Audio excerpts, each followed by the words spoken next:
अस्सलामुअलैकुम my dear students. मैं Tausif sir हूं, आपका s.st teacher. I hope you are all doing well. My dear students, आज हम पढ़ने जा रहे हैं chapter number 9 and the topic is traders kings and pilgrims. यानी हमें इस चैप्टर में चैप्टर नंबर 9 जो हिस्ट्री का है उसमें पढ़ने जा रहे हैं ट्रेडर्स के बारे में, किंग्स के बारे में और पिलग्रिम्स के बारे में। एज स्टूडेंट्स यू नो, मैंने आपको ऑलरेडी पढ़ाया है नॉर्दर्न ब्लैक पॉलिश रिवियर के बारे में, जो एक फाइन पॉटरी जो पाई जाती थी नॉर्दर्न रीजन ऑफ सब कॉन्टिनेंट में। ये एक पॉलिश्ड फाइन पॉटरी हुआ करती थी और इसमें स्पेशली बॉल्स और प्लेट्स होते थे। ये सेवरल आर्कोलॉजिकल साइट्स पे मिली हैं जो आर्कोलॉजिस्ट्स ने फाइंड आउट किए हैं। और जो ट्रेडर्स कैरी करते थे प्लेस टू प्लेस फिर और बेचते थे इन मतलब अलग अलग जगहों पे। इनके अलग अलग आर्कोलॉजिस्ट ने फाइंड आउट कि अलग अलग जगहों पे ये मिले हैं इंडियन सब कॉन्टिनेंट में। साउथ इंडिया जो है वो फेमस था गोल्ड, स्पाइसेस, स्पेशली पेपर और प्रीशियस स्टोन्स के रिलेटेड। पेपर जो था वो पर्टिकुलरली रोमन एम्पायर में बहुत वैल्यू रखता था, मतलब इसीलिए उसको ब्लैक गोल्ड बोलते थे। ट्रेडर्स इसीलिए उसको ले जाते थे इन गुड्स को रोम, यहाँ से लेके इस इंडियन सब कॉन्टिनेंट से लेके रोम ले जाते थे, और चाहे वो अक्रॉस द सी ले जाते थे या कारवान्स के थ्रू ले जाते थे। ये बहुत ज़्यादा ट्रेड हुआ करता था। जैसे और भी इसके अलावा रोमन गोल्ड कॉइन्स जैसे हुआ करती थी वो इंडिया में पाई गई। यानी वहाँ की चीज़ें यहाँ पे लाई जाती थी और यहाँ की चीज़ें वहाँ पे ले जाई गई है। आर्कोलॉजिस्ट ने यहाँ पे भी उनकी बहुत सारी फाइंडिंग्स की हैं। जो ये इनकी गोल्ड कॉइन्स है या कॉइन ज़मीन के आर्कोलॉजिस्ट ने निकाली हैं। ट्रेडर्स ने बहुत सारे सी रूट्स एक्सप्लोर किए हैं, यानी ट्रैवल किए हैं ताकि वो लर्न कर सके कौन सा सी रूट किस तरह जाता है। एक्सप्लोर नए नए रूट्स उन्होंने ये बहुत सारे एक्सप्लोर किए, और कुछ वो रूट्स कोस्ट्स की तरह फॉलो होते थे, जैसे अक्रॉस द अरबियन सी और बे ऑफ बंगाल की तरह। सेलर्स ने अब इसका बहुत एडवांटेज लिया मॉनसून विंड्स का। जैसे मॉनसून विंड्स आती थी वो क्रॉस करती थी ज़्यादा क्विकली, यानी जो विंड्स तेज़ हवाएं चलती थी वो बहुत ज़्यादा क्विकली इन्हीं के साथ क्रॉस करते थे और पहुंच जाती थी वेस्टर्न कोस्ट ऑफ सब कॉन्टिनेंट, ईस्ट अफ्रीका और अरब्स में।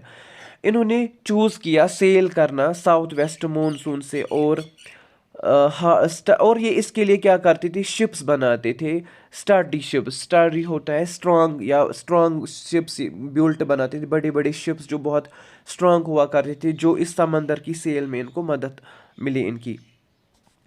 अब जो ये पेपर वगैरह था ये हमें इन से मिलता था, तो ये इसी तरह कारोबार या कॉइन्स वगैरह जो भी ये बाकी स्पाइसेस वगैरह का कारोबार करते थे इधर से उधर ले जाके।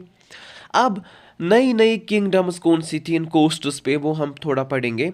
साउदर्न सब कॉन्टिनेंट में एक लॉन्ग कोस्ट लाइन है, मतलब जिसमें जो अराउंड है, जो ये कोस्ट्स होते हैं इनके इर्द गिर्द बहुत सारी मतलब अपनी अपनी कोस्ट लाइन होती है।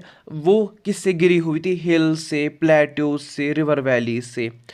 इन रिवर वैलीज में सबसे ज़्यादा most fertile area river valley कौन था, कावेरी का। कावेरी रिवर का जो एरिया था वो बहुत फर्टाइल था, जिसमें चीफ्स और किंग्स कंट्रोल करते थे इन अलग अलग रिवर वैलीज को। मगर बोलते हैं कि संगम पॉइम्स होती हैं जो मतलब पिछले ज़माने के रिलेटेड पॉइम्स जो लिखी गई है मतलब इनके बारे में, उसमें जिक्र है मूवेंदर का। ये एक तामिल वर्ड है, इसका मतलब है कि 3 रूलिंग फैमिलीज इस एरिया को, जो इस फर्टाइल एरिया जो मतलब इस मतलब ख़ास एरिया रिवर वैलीज को ये करते थे कंट्रोल, उनमें 3 फैमिलीज थी।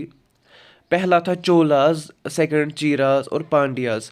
वो पावरफुल थे south India around 2300 years ago.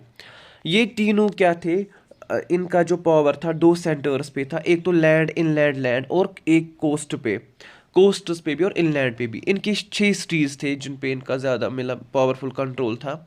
उसमें से 2 बहुत ज़्यादा इंपॉर्टेंट मानी जाते हैं, पोहार और कावेरी पाटिनम।